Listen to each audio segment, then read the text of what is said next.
OnEducation is sponsored by Participate, a community learning platform where the world learns together. Later in the episode, we'll hear about one of Participate's partners, The Sandbox, and how you can get involved in its free community learning opportunities and live streams. We ready to do this then? Let's do it. Welcome. No, wait, you start. My bad. I forgot. You start. Don't steal my lines.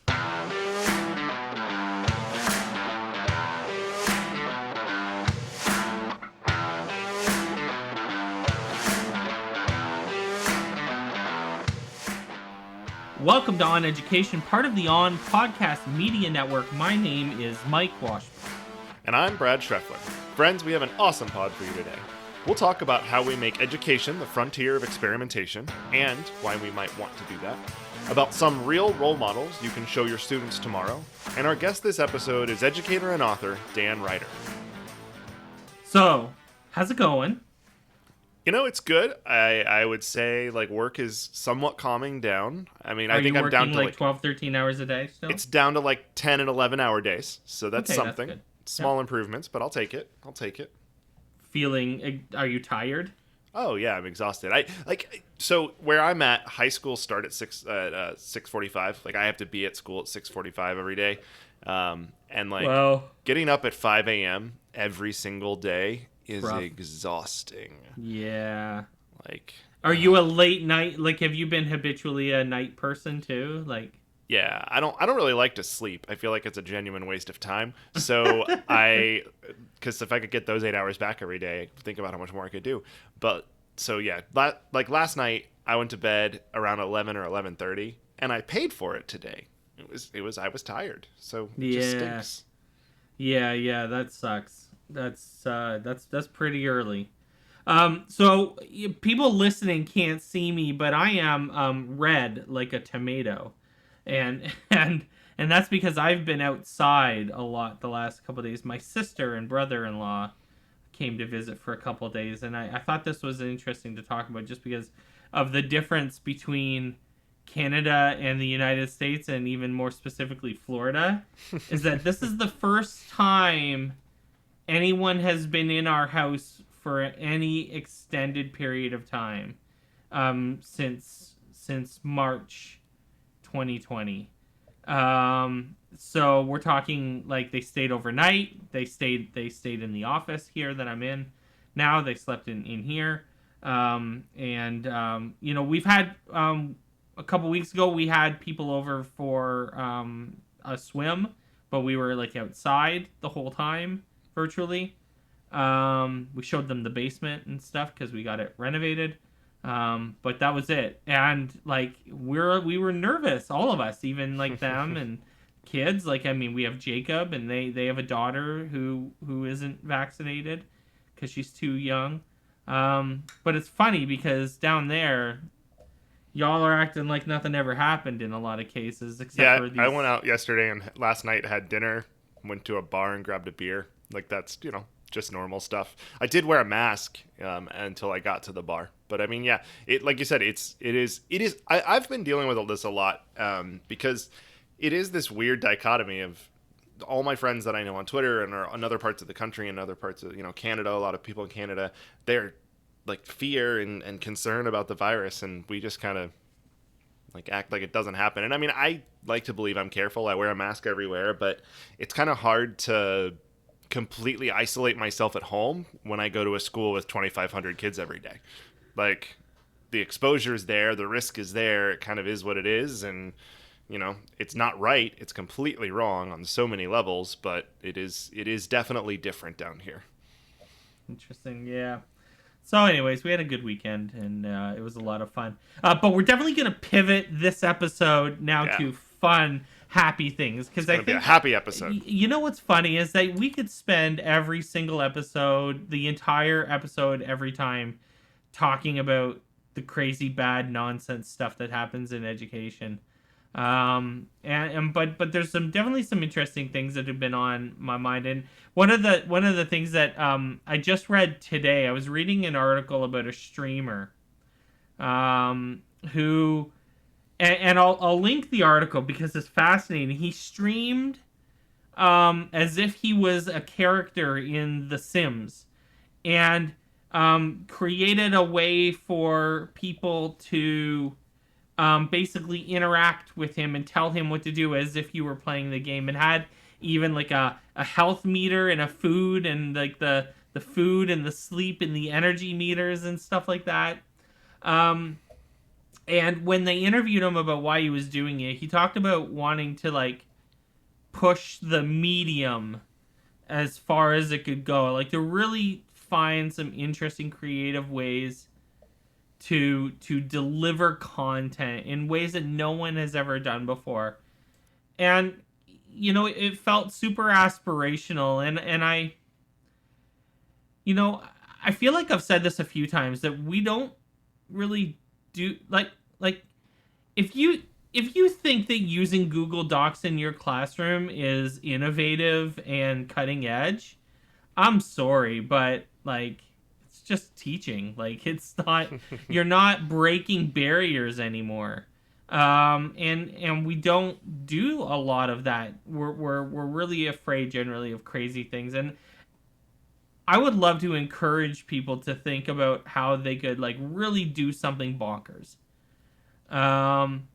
Because anyone who's listened to the podcast for any extended period of time has heard me talk about how the education system as we know it has only existed the way it exists now for a couple, maybe 150 years.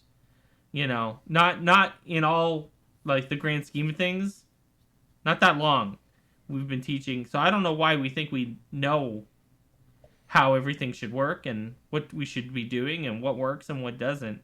We only have really three generations of experience. And to be honest, it's kind of turning to shit if you ask me. so I mean, in that context, maybe we should be thinking about things that we're doing and how we might be able to do them better. What do you think of the idea of, I don't know, what I would love to hear some people's thoughts on what bonkers things they could do. Imagine that. Imagine that.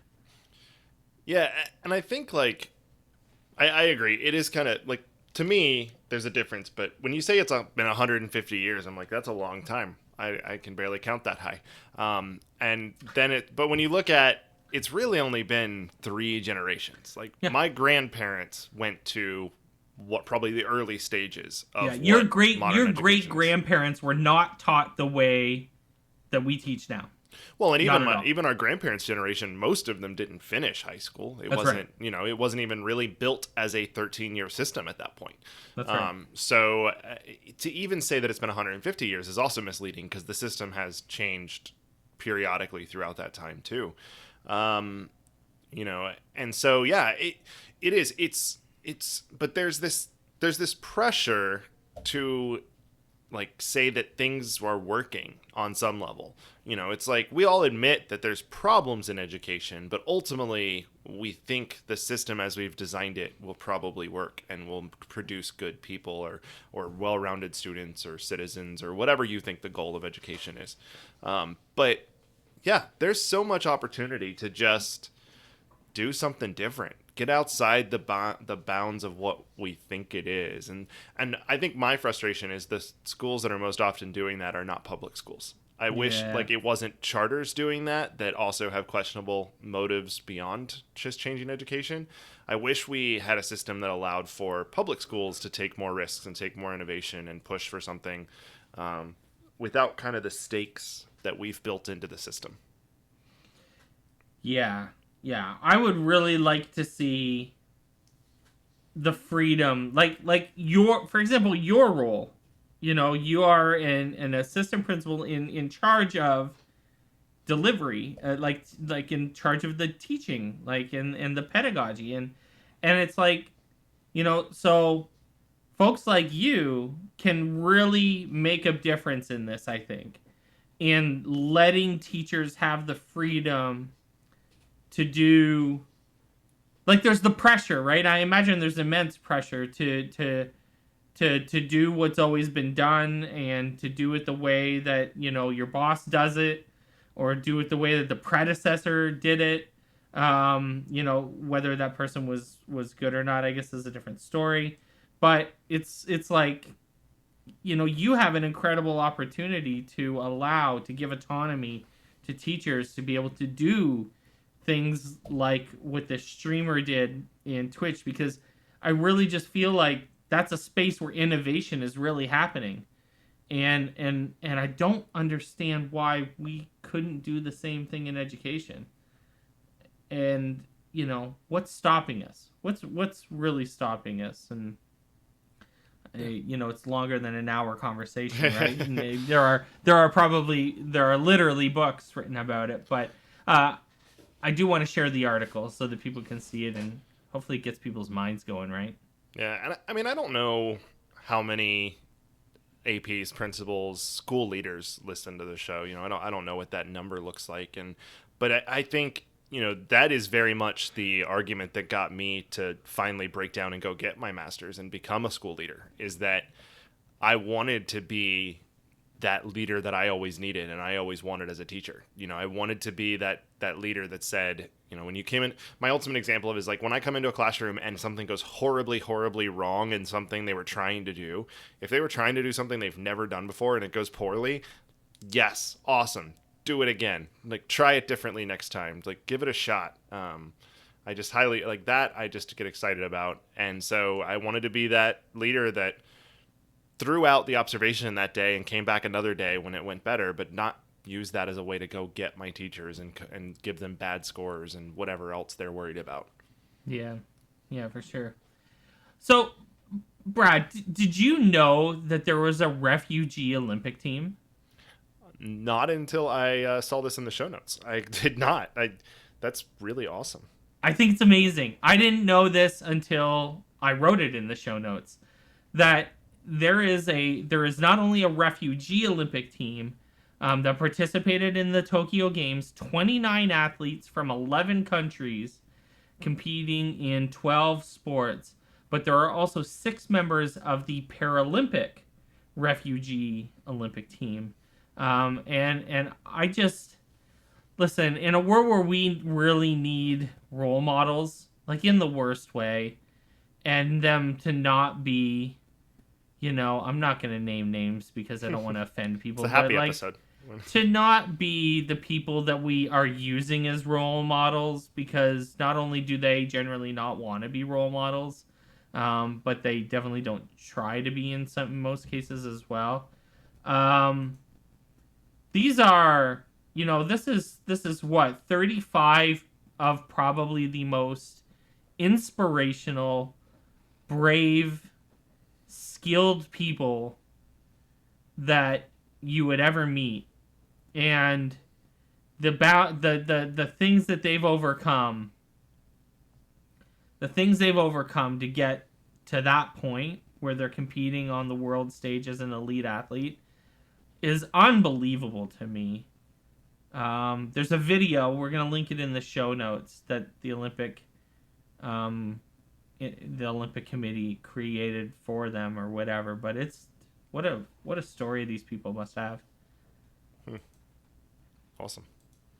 Yeah, to try to I don't know, to go to, it's kind of cool to just leave your country, right? And usually not necessarily that you wanted to, but then to go back to an event that is so centered on country and patriotism, and then to go back as this sort of disconnected independent group and then compete. It's awesome. It is really cool. I agree. That is pretty awesome.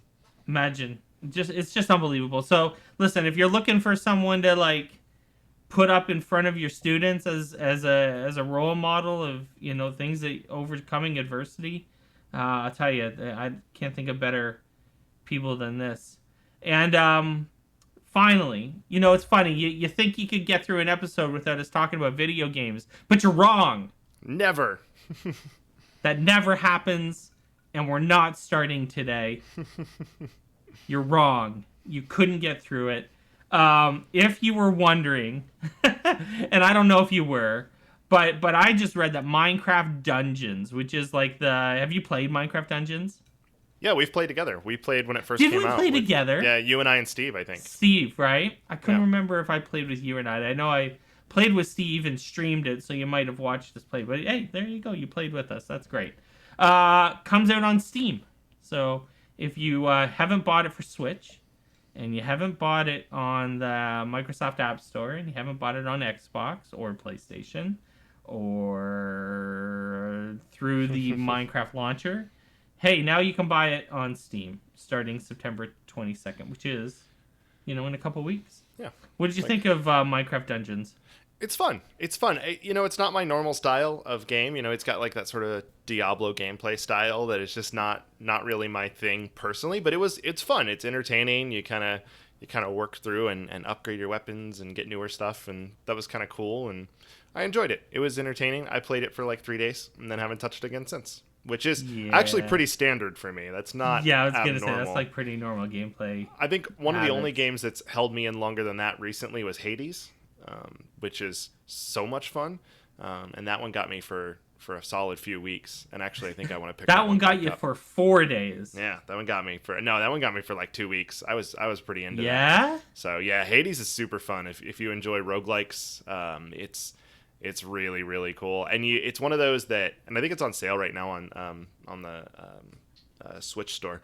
But it's one that's perfect for the Switch because it's just a great, like, sort of easy play. But it's one that it kind of sneaks up on you. I'll pick it up and I'll say, oh, I'm gonna do one run before I go to bed, and then I get so close to a good run, and I'm just, okay, well, I gotta give it one more shot. I'm gonna give it one more shot. Give it one more shot. Just gets you. It sneaks at you, and it's just super fun. Plays with some mythology stuff, and just it does. It's entertaining. Very entertaining. Highly recommend. It basically dominated Game of the Year. 2020 Game of the Year. Mm-hmm. Hades was Game of the Year for almost everybody. So yeah, rightfully so. It was no joke. So that's cool. I actually own it. Yeah. I believe I actually own it for Switch and for PC, but I still haven't played it. I did the whole play it for a day and then not play it again. But I should install it on my Switch. Oh, because I'm traveling. Oh, that's exciting. I'm coming to America. I'm coming. Where are you going? I'm going to New York City. Okay. In 2 weeks. It's not particularly close to me, but that's cool. No. That's cool. No. So I'll be in New York City September the 8th, 9th, and 10th. Nice. Those borders opened, and there you go. You're just free in the world. Flying. So I'm New York City, and then going to Montreal a couple weeks after that. So I'm back, baby. Going places. Nice.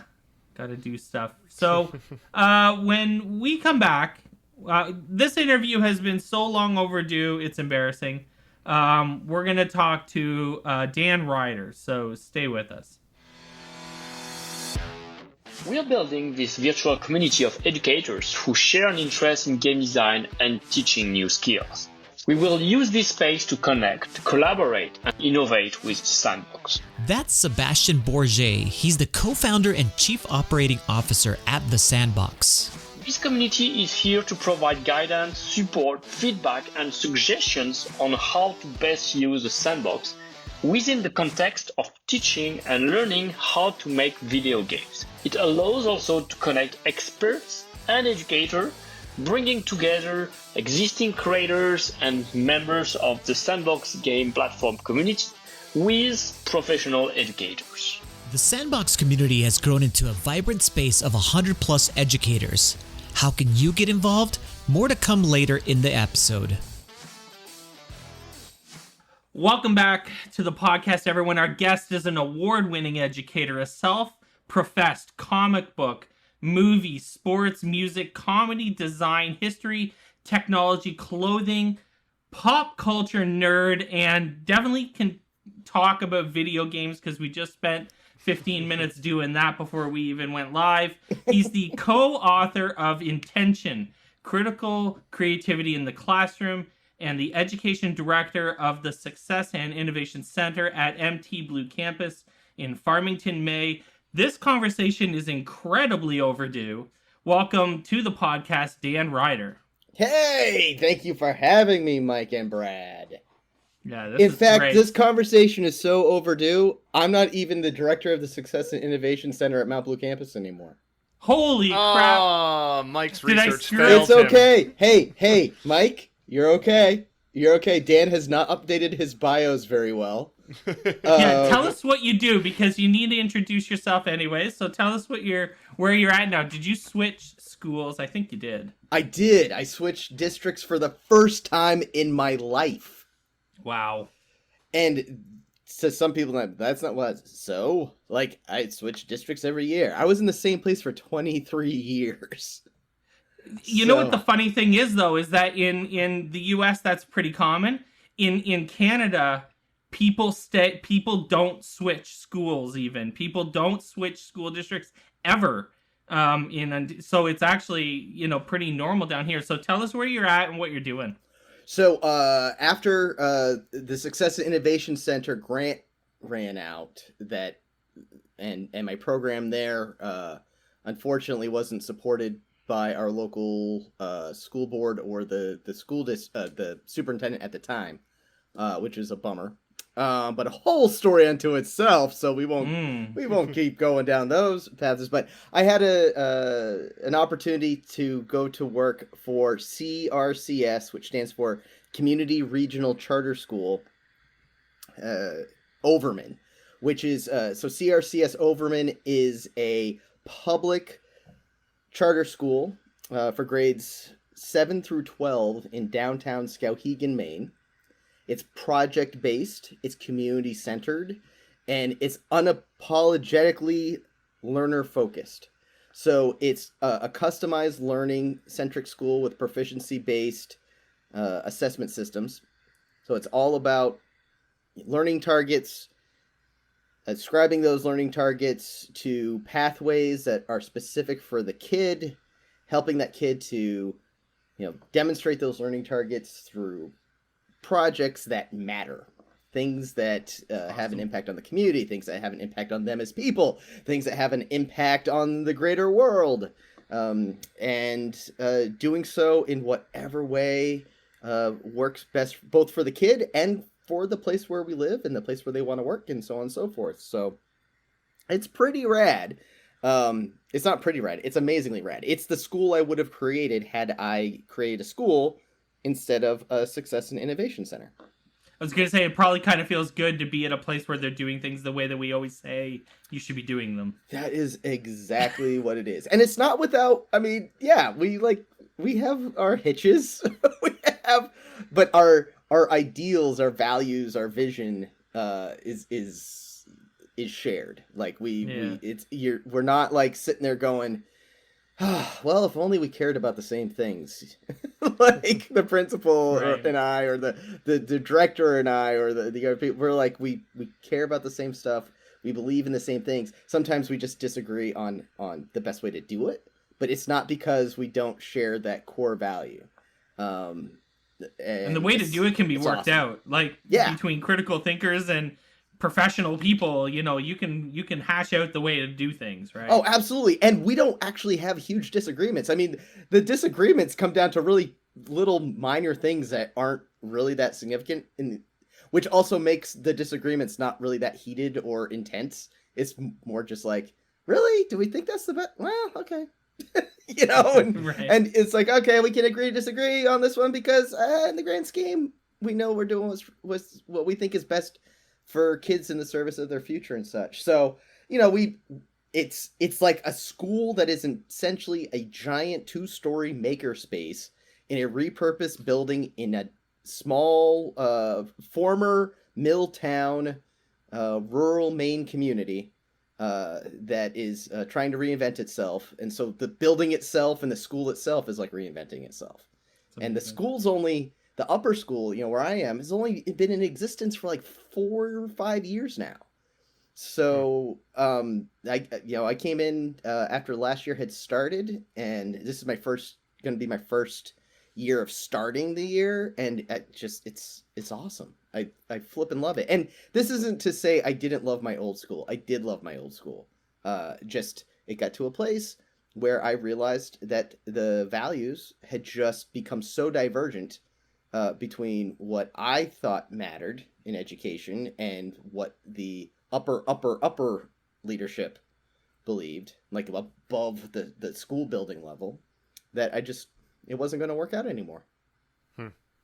It's interesting because in the pre, the intro portion, Mike and I were talking about how, we need true innovation in education, and that what we call the modern school system has really only been around for 150 years, and we don't see a lot of true innovation actually occurring. But this kind of sounds similar to what Mike and I were talking about, of just somebody taking the entire system and turning it upside down and saying we should be doing something different.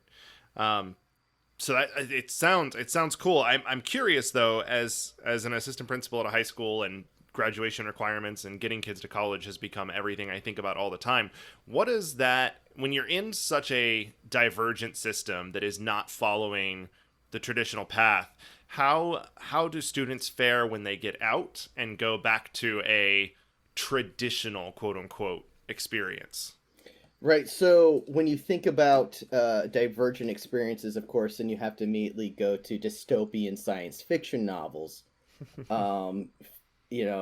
featuring current loves of professional football players. But that's just me. So every time I hear people say we need to use divergent thinking, I see Shailene Woodley, and I'm like, this is so odd. Why is my brain doing this? But that's me sidestepping the question, as I've learned is what you do now in American discourse, of all things that matter. But we haven't had, we graduated our first seniors last year. So we're about to find out how they do out in the quote unquote real world. But I can tell you this.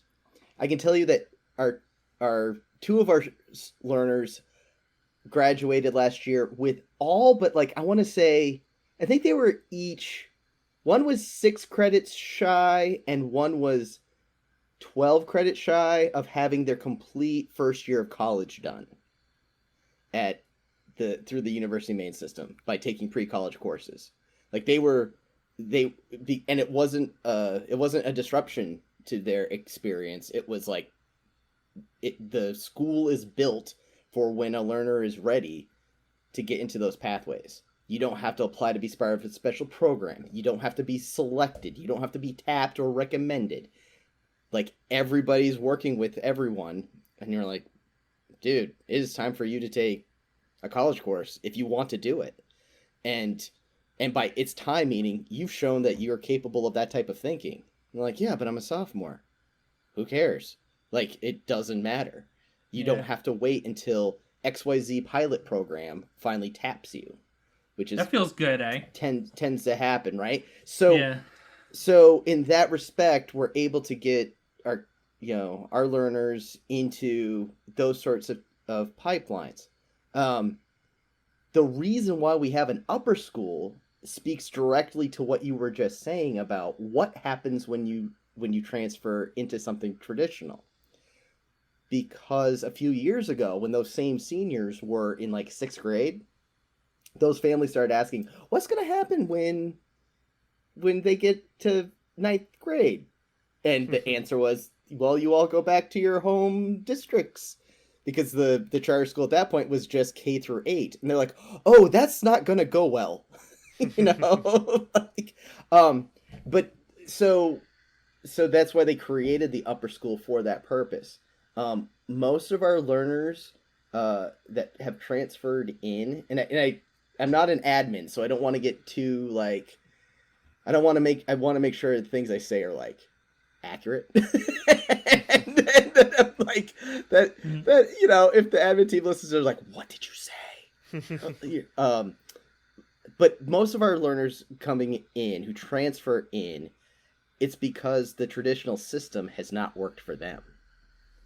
It's it's that either they haven't been getting their needs met, they felt like they've fallen through the cracks, they have felt marginalized, they have felt disengaged, and then when they come in and do a tour of the school, because again, public charter, so it's not like it's not a private school. There's no tuition paid, and we're not competing with anybody. We do get their, the money follows the kids, so to speak, they say in charter land, but it's not like we're going out there into schools and saying, you ought to come here because you're not schools aren't good enough. We're just saying, here's an alternative. If you want to come here, come tour it, see what you think. And we do share our mission. We talk about what we do all the time. So there is a little bit of evangelicalizing in that way. But really, we don't know what it's going to look like for kids going into college because we are just now seeing it.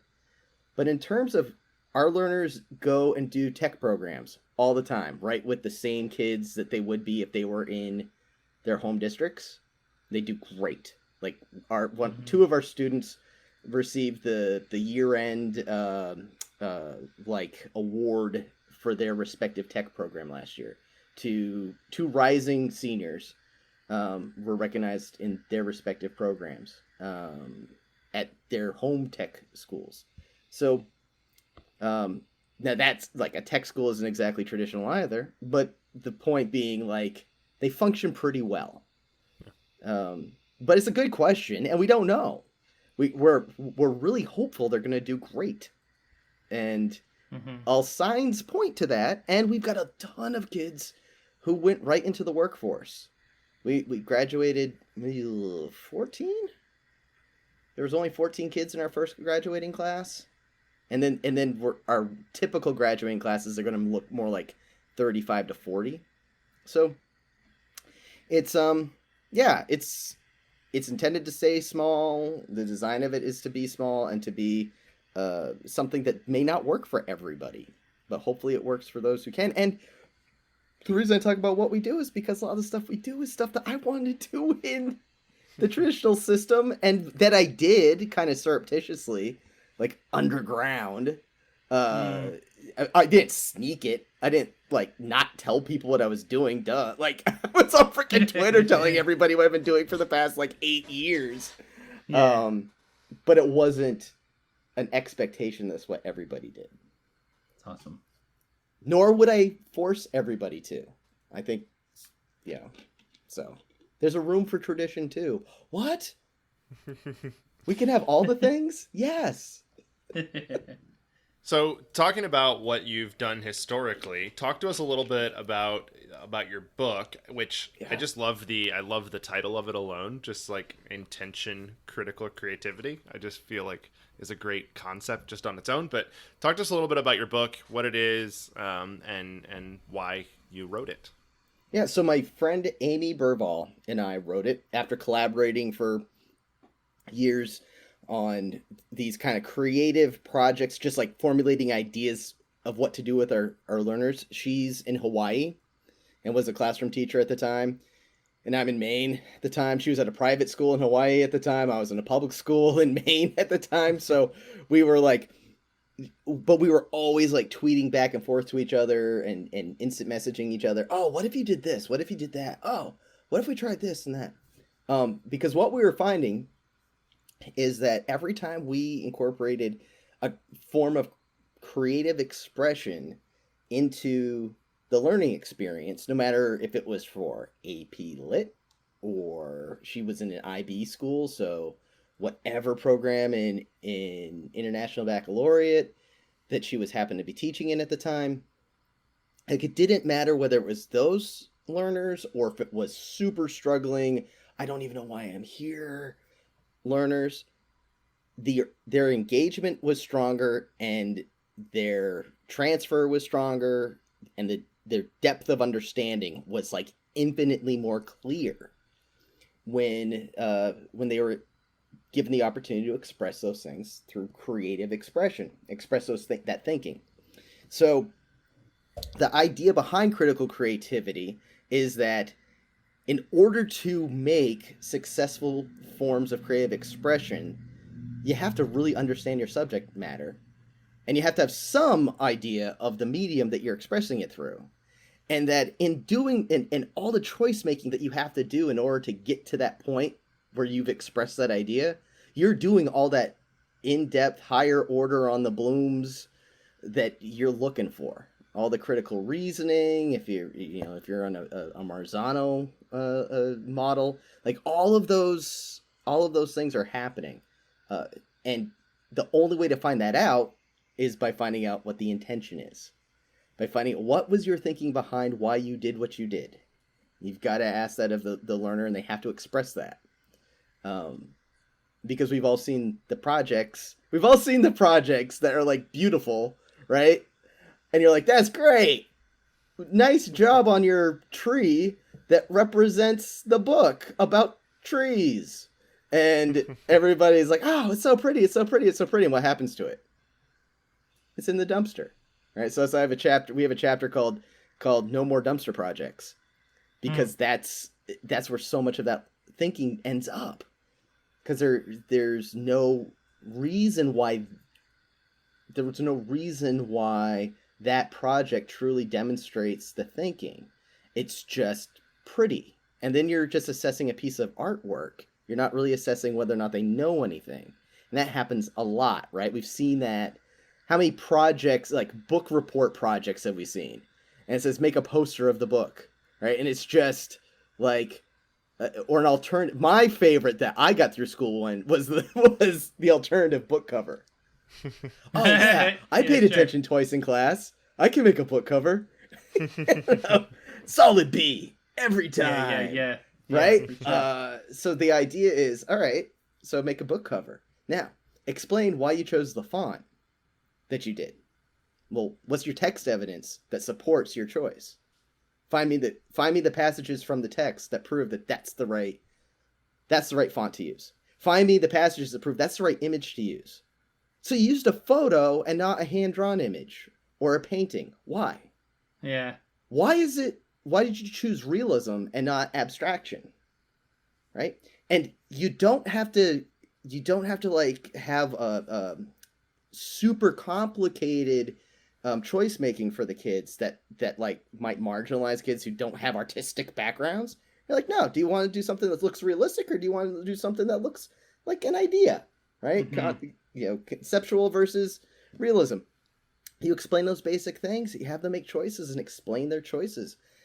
And in the articulation of their explanation, that's when you start seeing like why they did what they did. And that's where I get like super excited as an educator. And so the book is 40 plus activities that anybody can do in any classroom, we say pre-K through post-grad, because it's really intended it's content agnostic. We show how it intersects into all these different content areas, all these different pathways that you could possibly take with it. Everything is intended to be remixed, because everything is remixed.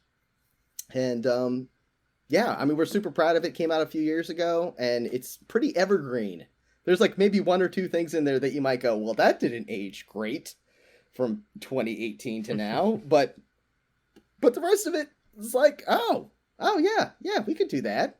Color palette and scoring the news and soundtracks of your lives, and there's a lot there. That's awesome.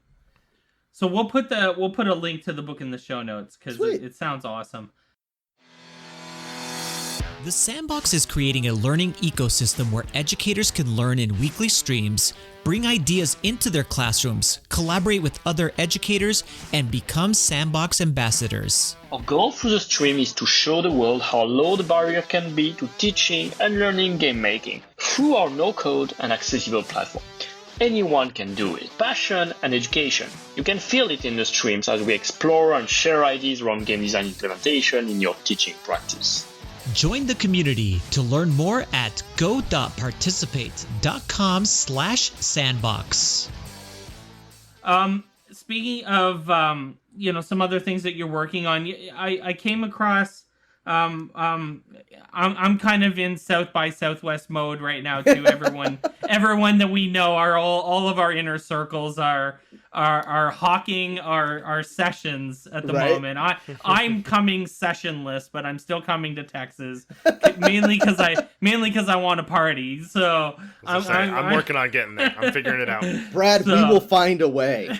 We will find a way to get you to Texas. But you are working on a session and pitching it in the panel picker that I think is absolutely fascinating, mainly because I've been talking about this for a long time about, things like comics and And I talk about graphic novels all the time, and I used to tell parents at the school that I taught at, I said, you don't care what your kid reads. Like if they want to read a graphic novel, let them read a damn graphic novel, because Right. they will love it, they will be into it, they'll be engaged, and they're reading.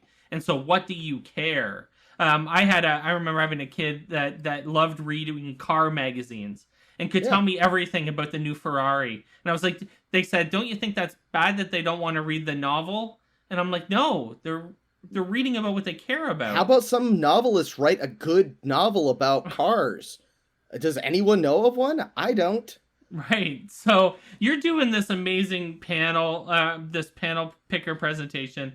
Talk about comics in the classroom, because I'm super fascinated, and we want to put the link in the show notes so that people can go vote for it as well. Sweet. Thanks for doing that. So Yeah, I put, let's see, my partner in our comics exchange, one of my partners in our international comics exchange, Jackie Gardy, has a pitch in there for panel picker all around the work that we did with comics in the classroom internationally.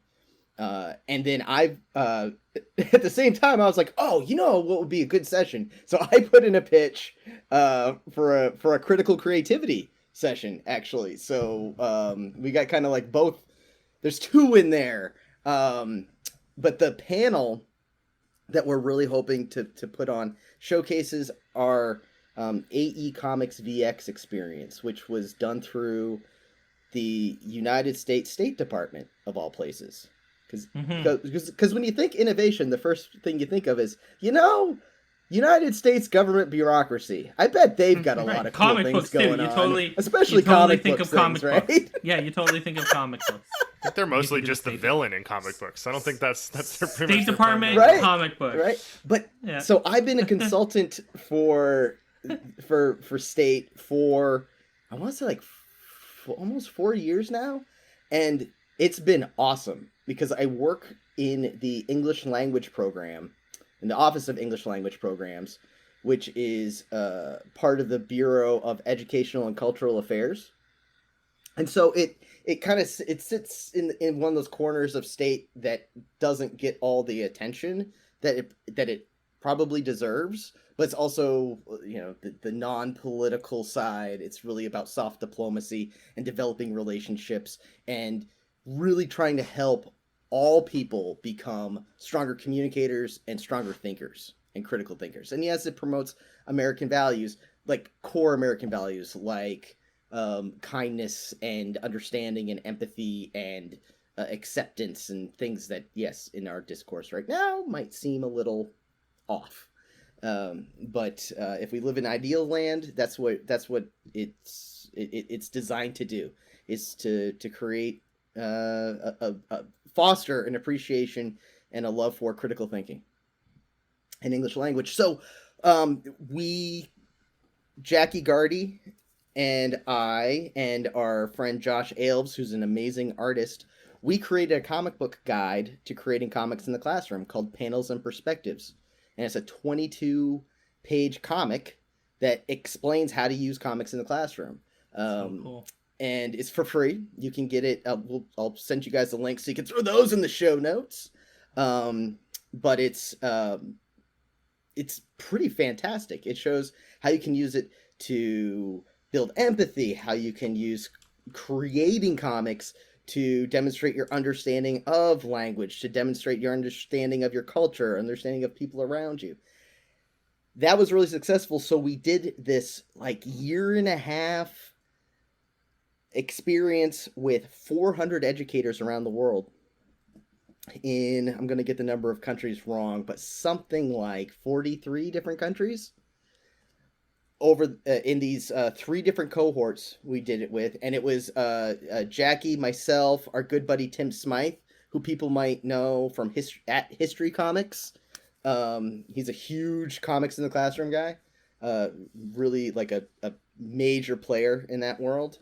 And our friend Jen Williams, who people might know at Jennifer Williams EDU. She's all over everything with sustainable development goals and international exchanges, and does amazing work. So we've facilitated this exchange experience all around teaching teachers around the world how to have their students create comics to demonstrate what they know.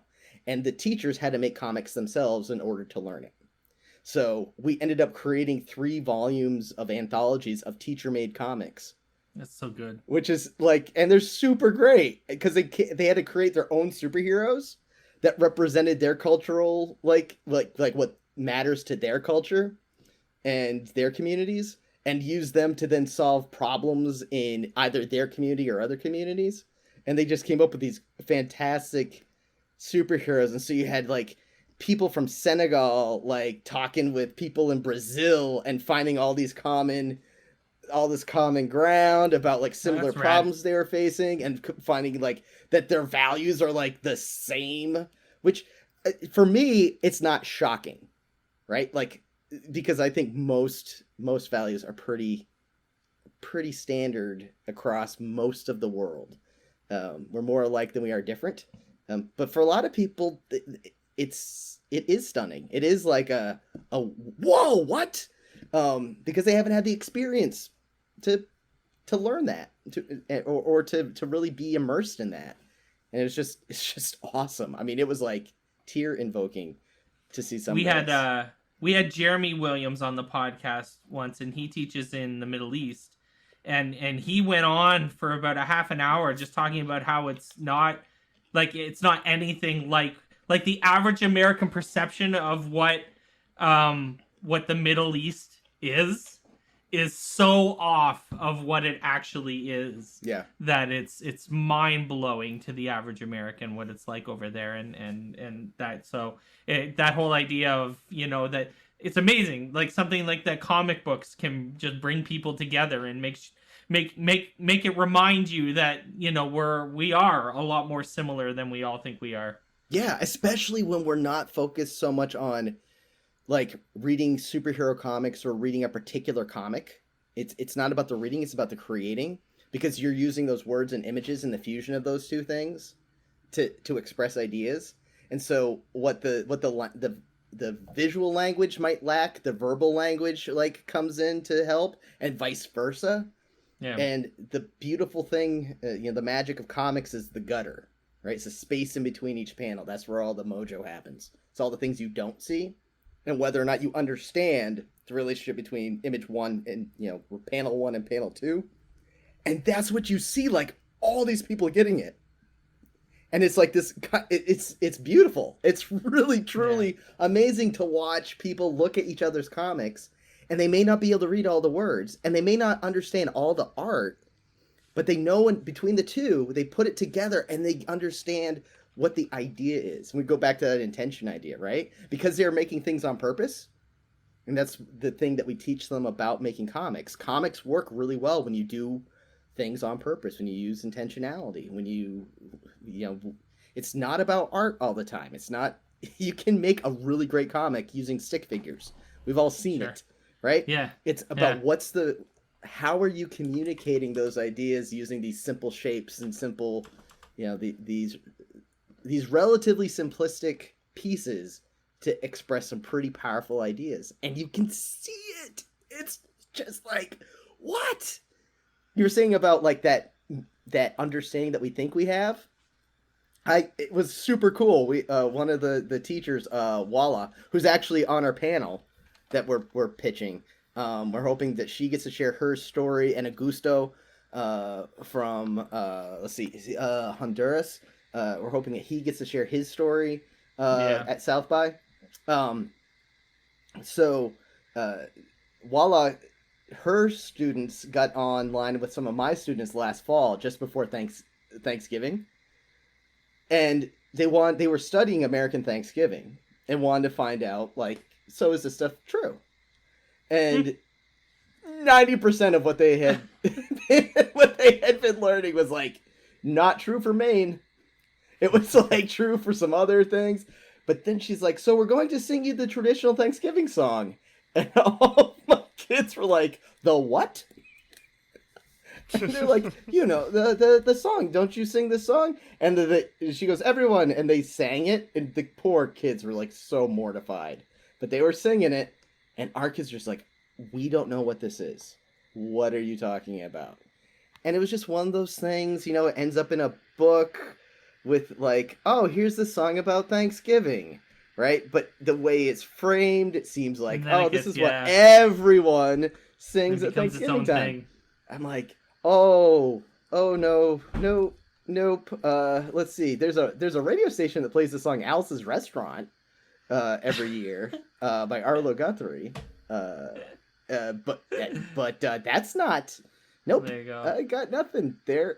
It was just this like great moment, and the kids sharing, the difference between, they have family in other states, and they'd be like, oh yeah, down south, like there's this tradition that my family has down in Maryland, and my family over in Kentucky, and my family, and it's all a little different. And it helped those kids in Egypt realize just how freaking big the United States is. Right? That's it. And it helped our kids. It helped our kids understand too. Like, oh, so you guys are in Cairo?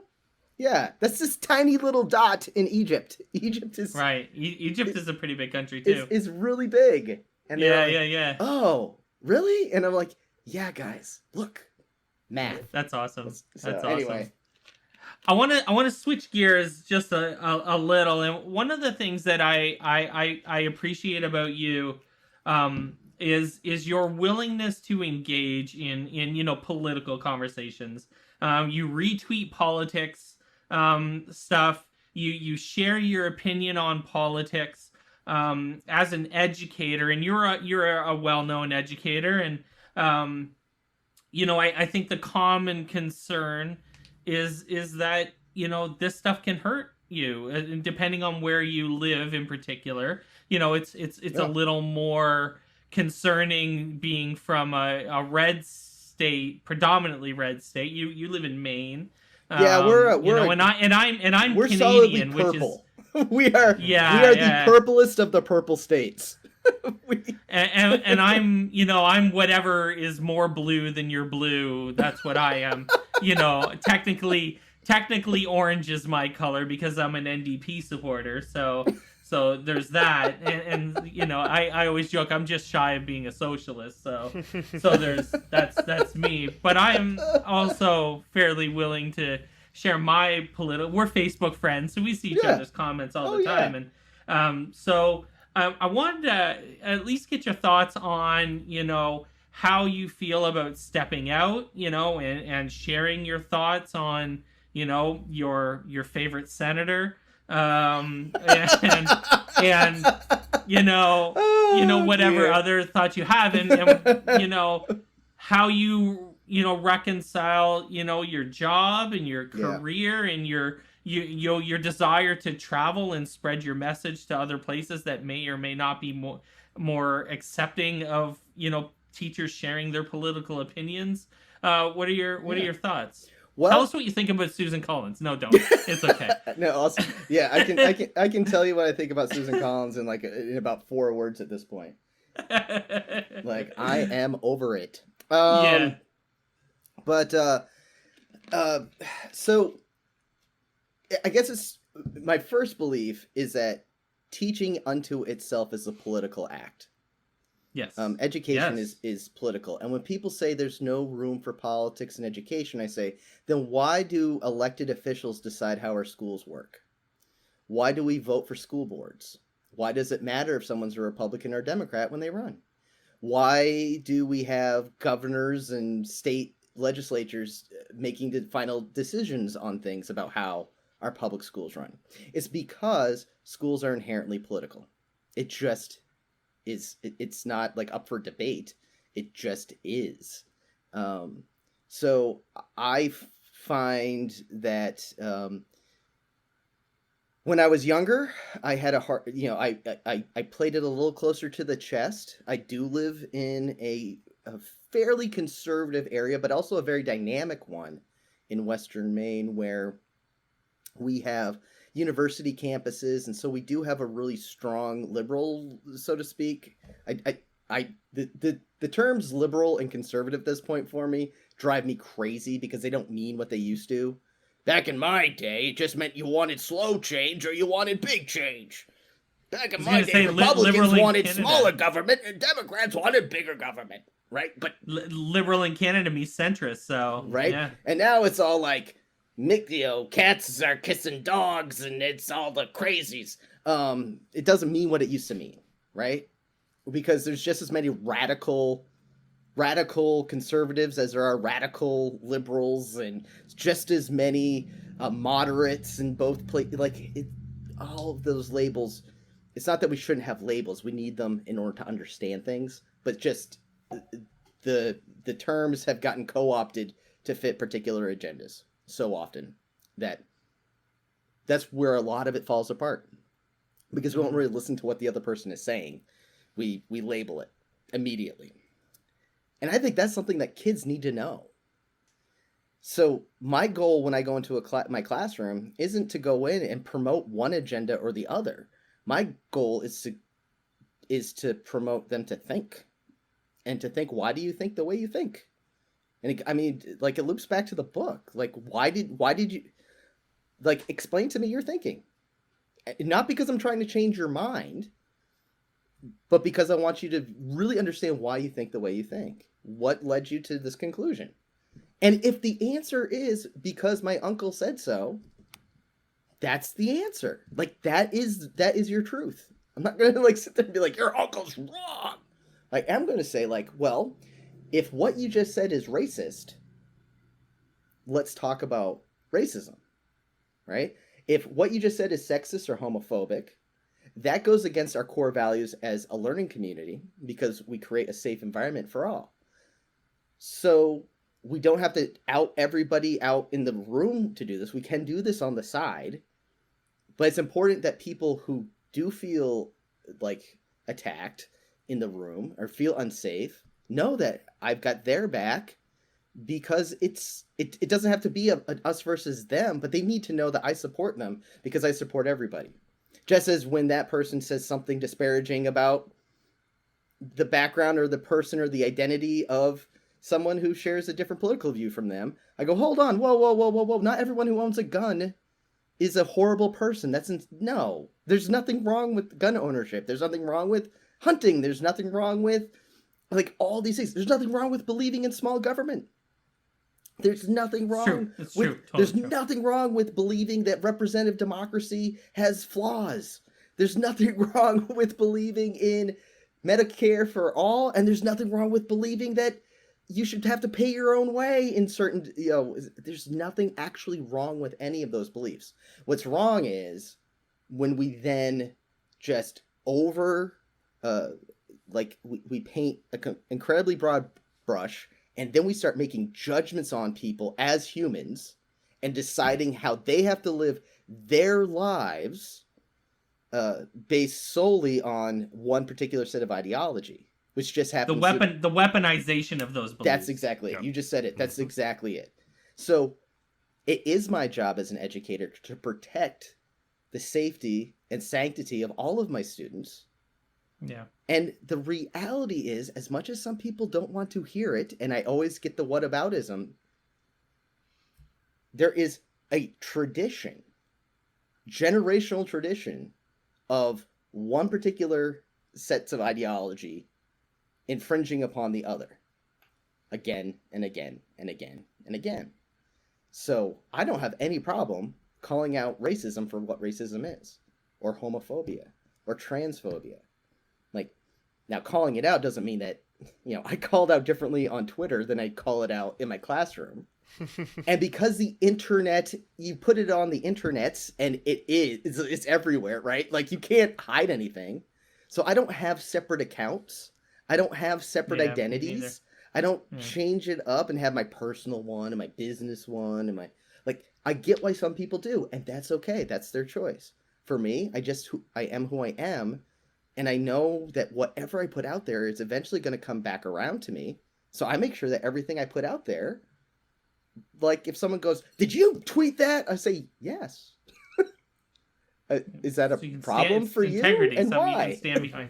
Yeah. And why is it a Yeah. problem? Well, because, because this, and this. I go, well, I disagree with you completely. And what you just said either misrepresents what I said or I fundamentally disagree with. And if you want to bring it up about whether or not I can teach your kid, okay, let's have a conversation about whether or not I can teach your kid. I've been right in it with small town, like school budget politics for so long. Like I got into it with anonymous trolls on our local newspaper all the time because I'd call them out for their stupid usernames and like call them out for like being too cowardly to own their ideas. Like, isn't it weird that I'm like have no problem telling you exactly who I am, you knowing exactly how much money I make, you know exactly where I live, you know all these things, and I don't have any and you don't have any problem telling me that I should be fired and I should lose my job. And I don't know any of these things about you because you're unwilling to share any of it. And their immediate response is, that's because I don't feel safe sharing it. I'm like, are you kidding me? You threatened my livelihood like 15 times in the past year alone. That's some raging cognitive dissonance there. Well, that's it. It's just, and I don't like... Yeah, it's just, it's so odd. So yeah, I share stuff that's political. I am very deliberate in what I retweet and what I don't, however. And if you go through what I share, and if you go through my social media, like you'll find that I have a threshold. I don't tend to repost things or retweet things that are just name calling. In fact, if there's name calling, I almost never do it. With a few exceptions, like there's certain people who just have such a gift for it that I can't like not sometimes, right? But if it's not about anything that I really care about, I don't share it. But if it's anything at all that's like, yes, we need to signal boost this a little bit. People need to be aware. People need to know this is going on. Heck yeah, all the social justice stuff. I mean, I am middle-class white privilege to the hilt. Like, it's not because I'm rich. It's because, like, I have not wanted or needed for much in my, 45 years on this earth. I have had despite struggling with mental health and struggling with anxiety and depression, struggling with body image, struggling with all these things, I am still a white Protestant male in in America in 2021. I got it pretty easy, kids. In Maine. Yeah, in Maine, no in the less, whitest state in the country, like, which is having a change in its demographic too, because we have huge immigrant populations in our state that are amazing. Yeah. But we just had a horrible incident of racism in my hometown just over this past weekend. That, like, it just broke my heart to see this guy's car just spray painted with the N-word and KKK and all this horrible stuff happened to this guy simply because he's Pakistani. Like, no acceptable reason for it, right? No. Yeah. So we still got a lot of work to do, but we're a changing demographic here too. And, I feel like part of my, I don't know, I've got the privilege where if the ramifications is someone mad at me in town, okay. Like, all right.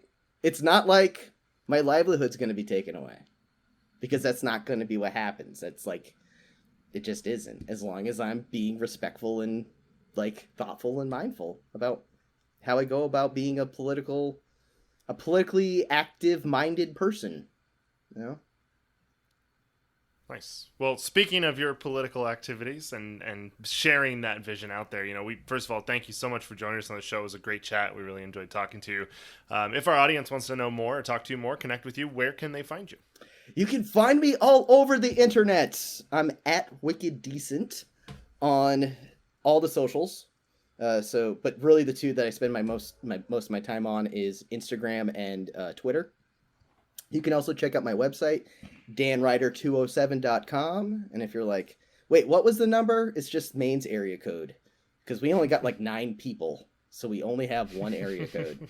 And yeah, so it's pretty easy. We sometimes get each other's mail. That's right. I just drive it over to Lubeck. Just a mere 5.5 hour drive. Quick hop, skip, and a jump, and drop it off at Mike's house. But yeah, that's where you can find me. And I love talking education and learning and nerding, all the nerdy things. Sure. Like except for Zelda. All the nerdy things. I just can't talk Zelda. I don't have a thing against Zelda. I just don't. I just don't have a point of reference. I have no reference. Look at me. I'm on an island. I'm on an island of my own. You guys can't see it, but there is a 1979 Millennium Falcon on the top shelf behind me. Like I am dyed in the wool nerd. But the Zelda train passed me by. Yeah, and I watched it go. And I've said, "Hey, you know what? You watched the Legend of Zelda episodes of the Super Mario Brothers Super Show and you enjoyed them. And that's enough. That's okay." We're good. Dan Ryder, thank you so much for joining us on the podcast. Hey, thank you guys for having me. I really appreciate it. This was super fun. Absolutely. Yeah. Thanks for listening to OnEducation. My name is Brad Treffler. My co-host is Mike Washburn. OnEducation is part of the On Podcast Media Network. You can listen to this show and many others by great educators like Monica Burns, Mike Matera, Tisha Richmond, and many more by visiting onpodcastmedia.com. Want to get in touch with us? Check out our website at oneducationpodcast.com. You can tweet us at oneducationpod. Mike is at Mr. Washburn on Twitter, and I can be found at Brad Schruffler. You can find us on Facebook by visiting facebook.com/oneducationpod. We're also on Instagram at oneducationpod. If you're enjoying the show and think others would too, we would be thrilled if you would share it with them. Please leave us a rating and review in Apple Podcasts or Google Podcasts. When you leave a rating, it gives our rankings a boost. This helps others discover the show. We want to thank our presenting sponsor, Participate, for supporting us. Check out participate.com to learn more about them. Thanks as always for listening, stay awesome, and see you soon.